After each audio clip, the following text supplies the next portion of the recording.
পিয়ায় যাহা নাহি পেল হে ঠায়, তাহারা কি এসেছে ধরায়, পুনঃ হইয়া পাপিয়া পাখি। পিউ কাহা আজিও উঠেছে ডাকি, পিয়া পাপিয়া পিয়া বলে। পূর্ণ চাঁদের প্রেম জ্যোৎস্নার ছোঁয়ায় পদ্মা নদী যেন আবিষ্ট হয়ে তুলছে, তার হৃদয়ের আনন্দ দেহের কুলে কুলে আছড়ে পড়ছে। প্রকৃতি প্রেমের কাছে তার জাগতিক সবকিছুই এখন তুচ্ছ। নাম তার রমলা, কি এক অজানা মোহে পদ্মার নীরবতায় রমলাও নীরব হয়ে গেছে। রমলার পাশে তার স্বামী ফরিদপুরের ডেপুটি ম্যাজিস্ট্রেট মিস্টার দুঃশাসন মিত্র।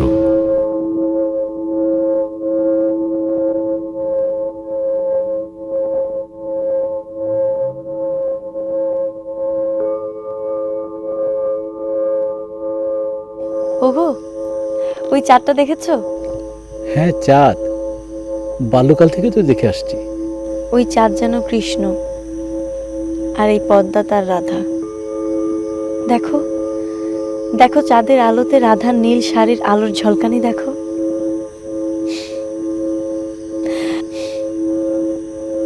আজ রাধা কৃষ্ণের মিলনের দিন। শুনতে পাচ্ছ? দূরে কার বাঁশি যেন উন্মাদনায় বাজছে। রমলা, রাত প্রায় 9টা, এবার উঠো, চলো বাড়ি যাই। রমলা মিস্টার মিত্রের কথায় সামান্যটুকু পাত্তা না দিয়ে আবার পদ্মা নদীতে রাধাকৃষ্ণের নাচন দেখতে লাগল। মিস্টার মিত্র রমলাকে অত্যন্ত ভয় করতেন। ও বড় জেদিনে, অপরূপা সুন্দরী, তার উপর বাপের বাড়ি থেকে বিপুল অর্থ সম্পত্তি নিয়ে এসেছে। অত্যন্ত আনন্দ চঞ্চলা, তবু কোথায় যেন তার কি অভাব। হঠাৎ সে হয়ে যায় অন্যমনস্কা। তার মুখে কোনো না জানা বিরহের ছলছল ছায়া পড়ে। রমলাকে এই অবস্থায় দেখলে মিস্টার মিত্র অত্যন্ত ব্যস্ত হয়ে পড়েন। চলো বাড়ি যাই, দেখছো না কেমন ঠান্ডা। এই অসুখ বিসুখ লাগলে তো আবার সেই ডাক্তার ডাকো, ওষুধ কেনা, কত কিছু, আর কত খরচ না বাড়বে। চলো বাড়ি যাই। আমার মনোযোগ অন্যদিকে ছিল, তাই বুঝতে পারিনি। দয়া করে বলবে কি বলছিলে? ও, কি বলছিলাম? রাধাকৃষ্ণের কথা বলছিলাম। চুপ করো, আর চুপ করে এখানে বসে থাকো। বাল্যকালে বাবা মা নাম রেখেছে দুঃশাসন। অফিসে তার কথায় দিনকে রাত হয়ে যায়। সেই দুঃশাসন রমলার কাছে থাকলে সামান্যতম শাসন করতেও পারে না। আর পারবেই বা কি করে? এখান থেকে বাড়ি যাবার জন্য যে মোটর গাড়িতে চড়বে, সে মোটর গাড়িটি রমলার বাবার টাকায় কেনা। আর সকাল সন্ধ্যা ম্যাজিস্ট্রেটগিরি করা হচ্ছে যার কৃপায়, সে তো রমলার বাবা। তার সুপারিশেই এই চাকরি করে খাওয়া।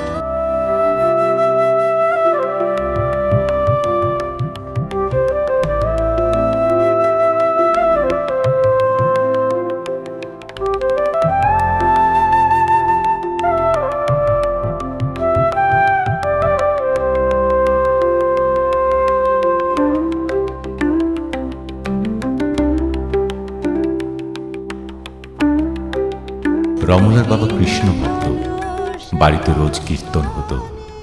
রমলাও কীর্তন গাইতে পারে, আর ও যখন গায় তখন ওর মন যেন বৃন্দাবনে চলে যায়।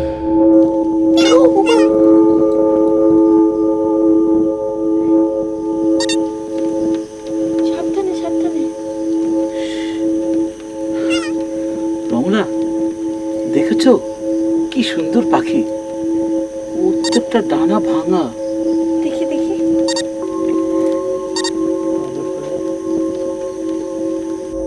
বলো তো এটা কি পাখি? কি পাখি, কি পাখি? নিশ্চয়ই এটা হরবলা। আশ্চর্য। কি? আমি যে পাখিটার কত কালের চেনা, সামান্য সময় পোষ মেনে গেল। দেখো, উড়ে যাওয়ার কোনো তাড়াই নেই। দেখছো না ওর একটা ডানা ভাঙা, তাই উড়ে যাবার কোনো বৃথা চেষ্টা করছে না, নয়তো কখন উড়ে যেত। এ পাখি পোষ মানে না সহজে। হয়েছে হয়েছে, চলো বাড়ি যাই। পাখিটা দিব্যি মাথা গুজে পড়ে রইল। ও যেন ওর হারানো নীর ফিরে পেয়েছে। চোখ দুটি যেন ঘুমে আবিষ্ট। এই মালা, রতন, আর কোথায় গেলি রে তোরা? বাড়ি এসে মিস্টার মিত্র হইচই বাঁধিয়ে দিলেন পাখিটাকে রাখা যায় কোথায় এই নিয়ে। আর কোথায় গেলি রে? রমলা তার ঘরে পাখিটাকে নিয়ে ঢুকে চমকে উঠল। তার বুকের আঁচলে রক্তের দাগ কোথা থেকে এলো? পাখিটাকে নাড়াচাড়া করে দেখল ওর গলা দিয়ে রক্ত ঝরছে। কোনো বন্য পশু বা সাপ হয়তো ওকে আক্রমণ করেছিল। রমলার বুকে যেন ওই আহত পাখির বেদনা বেজে উঠল।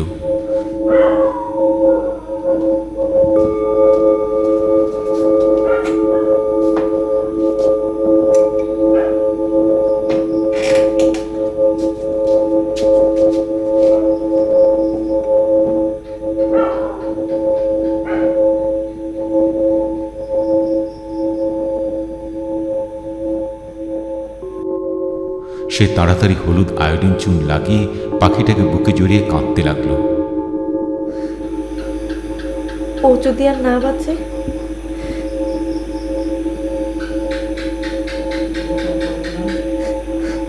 বাপের বাড়িতে রমলাকে ওর দাদারা ছিচকাঁদুনি বলে ডাকত। পশুপক্ষীর এতটুকু দুঃখ দেখলে সে কেঁদে ভাসিয়ে দিত।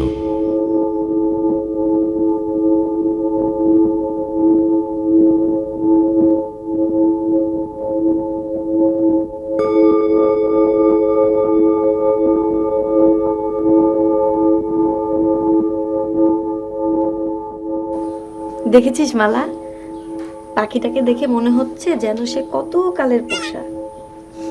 এই দেখ, ছেড়ে দিচ্ছি, তবু পালিয়ে যাচ্ছে না।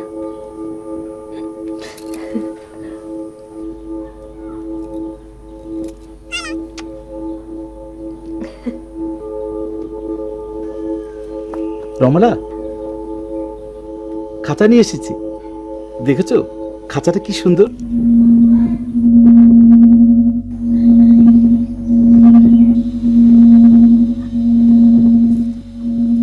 এই জাতের পাখি তো কখনো দেখিনি। মনে হয় বউ কথা ক পাখির মতো মনে হচ্ছে। পাপিয়াও হতে পারে। আগে ঠিক বলেছেন, এটা পাপিয়া।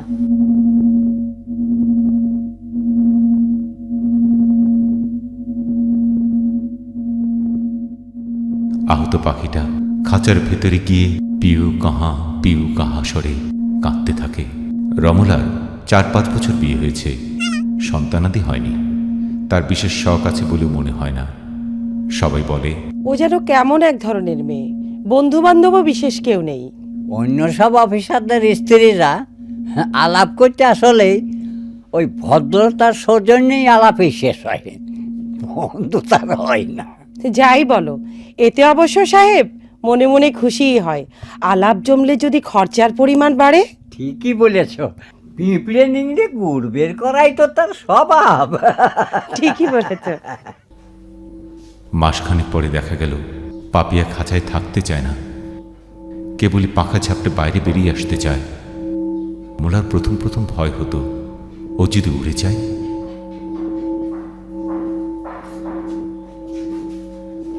রমলা ভয়ে ঘরের সমস্ত দরজা জানলা বন্ধ করে দেয়।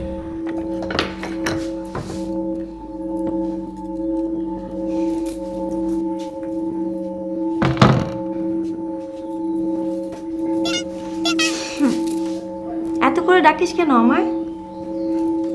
আমার ধমনীতেই যে তুই আছিস। পিউ কাহা, পিউ কাহা। পাখিটাকে খাঁচার বাইরে এনে বুকে চেপে ধরে ছেড়ে দিয়ে দেখত ও পালিয়ে যেতে চায় কিনা। খাঁচার আশ্রয়ের চেয়ে রমলার বুকের আশ্রয় যেন পাখিটার অনেক বেশি মধুর লাগত। তুই কি অন্ধ? আমাকে দেখতে পাস নে? মালা, এই মালা, এ কি বৃন্দাবনের পাখি? তুই তো কথা শিখে গেছিস। আমার নাম কি বল? আমার নাম কি? আমি কে? আমি রমলা। বল, আমি রমলা। এমন কাণ্ড বাপের জন্ম শুনিনি। পাখিতে কথা বলে। ওটা যেই সেই পাখি না, হড়বোলা পাখি। বলেছে তোমাকে, হরবোলা পাখি দেখতে অমন হয় না, ওটা হলো হরিবোলা পাখি। কি বলিস? হরিবোলা পাখি?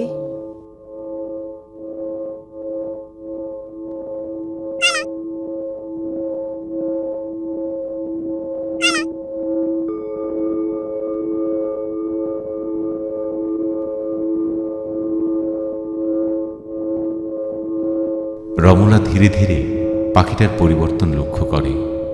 রমলাকে দেখলেই পিয়া পিয়া বলে ডেকে ওঠে। ফলে রমলার হৃদয় আনন্দে তুলে ওঠে, আর সেই আনন্দের মাঝে সে কি যেন গভীর বেদনার আভাস পায়, তা পরিষ্কার করে বলা মুশকিল। কোথা হতে এলো এই বনের পাখি? কেন পাখিটি উড়ে যায় না? আর কেই বা তাকে শিখালো এ ডাক নামে ডাকতে?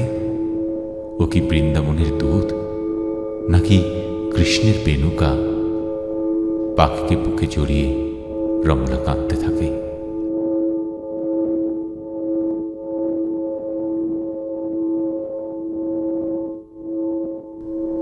পাখিটাই এখন রমলার চরম এবং পরমাত্মীয়। যেখানে যায় সাথে করে পাখিটাকেও নিয়ে যায়।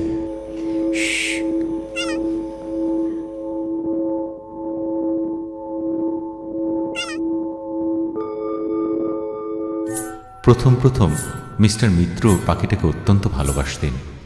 নিজের প্রয়োজনের চেয়েও একটু বেশি ভালোবাসতেন, আর বাড়তি ভালোবাসাটুকু ছিল রমলার জন্য। ছেড়ে দাও, ওর হিংসে হচ্ছে, ও সব বুঝতে পারে। সে তো খুবই খুশি সংবাদ, তাহলে একটু বেশি করে বুঝুন।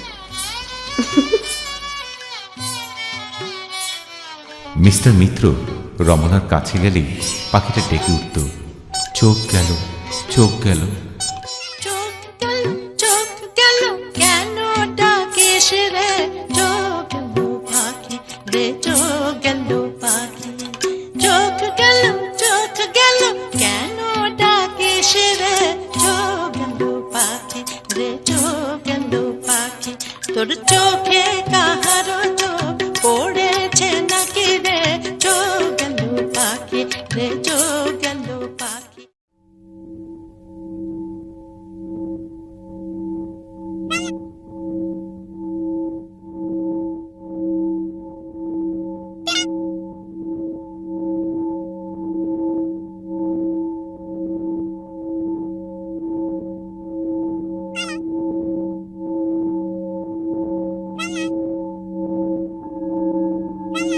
আগে পাখির হিংসা হতো, আর এখন মিস্টার মিত্রের হিংসা হয়। রমলা যেন মিস্টার মিত্রের চেয়ে পাখিটাকে বেশি ভালোবাসে। সর্বদা পাখির চিন্তা, ওকে নিয়ে খেলা, ও কিসে ভালো থাকবে, কি খাবে ইত্যাদি নিয়ে অহেতুক ভয় ভাবনা। পাখি পিছরে থাকবে, দুবার ডাকবে, ভালো লাগবে, বুকে নিয়ে না হয় খানিক আদরও করলো, কিন্তু রাত দিন পাখি আর পাখি আখি ছাড়া হতে দেবে না। এ যেন দুঃসহ যন্ত্রণা। রুমু, বড্ড বেশি বাড়াবাড়ি করছো পাখিটাকে নিয়ে। তার মানে? তার মানে সামান্য একটা বনের পাখি নিয়ে এত মাখামাখি, এ কিন্তু আমি সহ্য করবো না। আমাকে কি কখনো দেখেছো কারোর সাথে মিশতে, ছেলে কি মেয়ে? না। আমার আচরণ চলাফেরায় কখনো এমন ভাব দেখেছো যা তোমাকে পীড়া দেয়? ও কথা বলছো কেন রুমু? সত্যি কথা বলতে কি জানো, আমার বন্ধুদের স্ত্রীদের আচার আচরণ যখন আমি দেখি আমার কাছে গিয়ে গিয়ে করে। সেদিক থেকে আমি বড় ভাগ্যবান তোমাকে পেয়ে।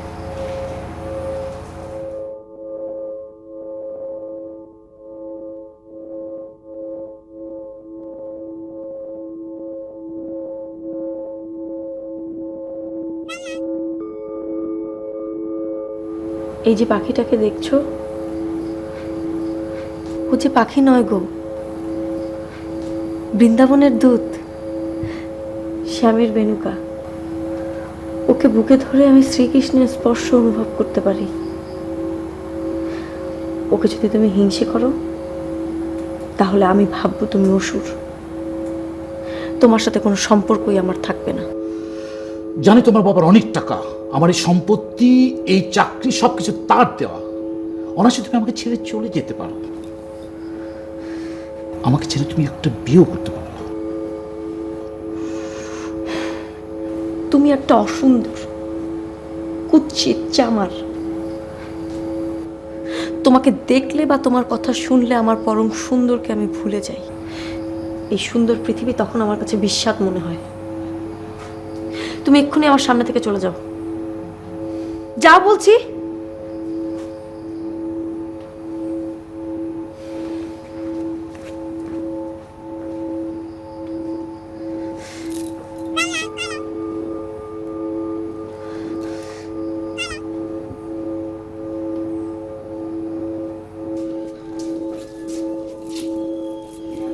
মালা, এই মালা,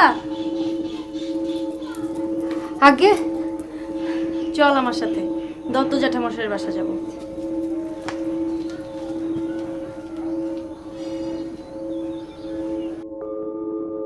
পাখি থেকে সারাদিন দূরে থাকায় রমলার বুক অসহ্য ব্যথায় টনটন করছে।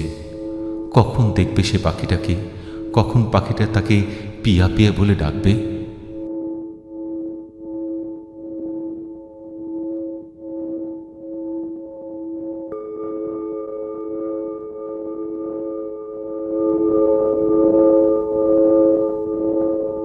সন্ধ্যায় ব্যাকুল হয়ে বাড়ি ফিরে প্রায় উন্মাদিনীর মতো পাখির কাছে গিয়ে দেখল পিঞ্জর শূন্য, পাখি নেই। রমলার সমস্ত শরীর যেন টলতে লাগল, সে মূর্ছিত হয়ে পড়ে গেল।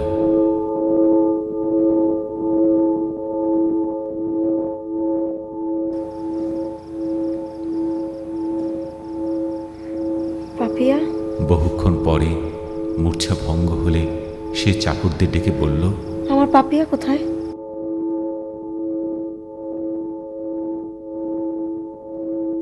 আমার পাপিয়া কোথায় বলো? জি চাকর কেউ কোনো উত্তর দিল না। রমলা বুঝতে বাকি রইল না যে মিস্টার মিত্রই পাখিটাকে ছেড়ে দিয়েছেন।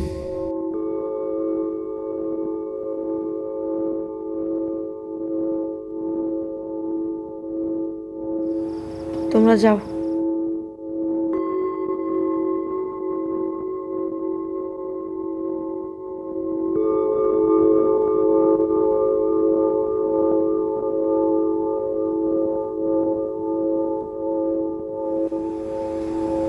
আমার পাপিয়া কোথায়? বনের পাখিকে বনেই ছেড়ে দিয়ে এসেছি। তাহলে আমিও বনে যাব, আমাকে কেউ ধরে রাখতে পারবে না। বনে গিয়েও তুমি তাকে খুঁজে পাবে না। তার পাখা ভাঙা, সে যেখান থেকে এসেছিল সেই পদ্মার তীরে সেই বনে আমি তাকে ফেলে দিয়ে এসেছি। এতক্ষণে বন বিড়াল বা সাপের গর্তে গিয়ে সে আশ্রয় নিয়েছে। আমার মনে হয় কি জানো, এতক্ষণে পদ্মার ঢেউ তাকে ভাসিয়ে নিয়ে গেছে।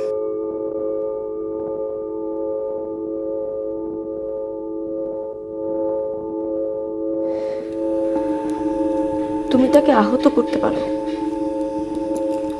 কিন্তু নিহত করতে পারো না।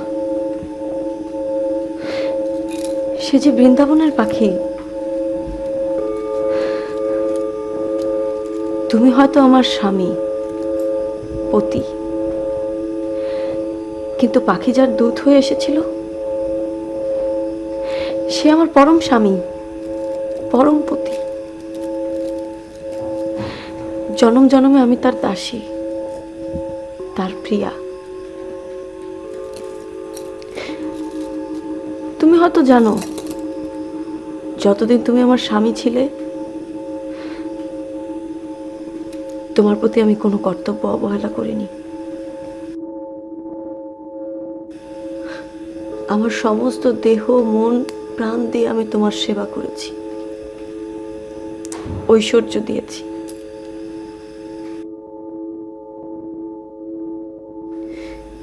এই ঐশ্বর্য দিয়ে তুমি আবার বিয়ে করো, সুখী হও তুমি।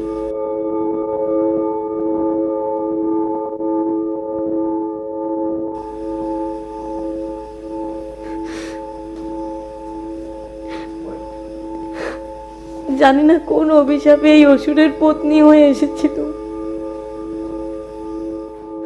ভগবান, আমি কি আগের জন্মে তুলসী ছিলাম রে ভগবান? তাহলে কোন অভিশাপে এই তুলসীকে শঙ্খচূড় দত্তের পত্নী হতে হলো?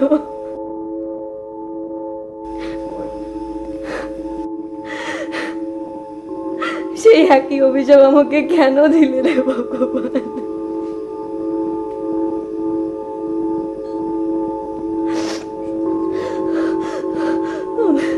আমি এই অভিশপ্ত জীবনে রাখতে চাই না। আর কোনো অসুন্দর আমাকে স্পর্শ করতে পারবে না। পাপিয়া, আমার পাপিয়া, আমি আসছি প্রিয়া।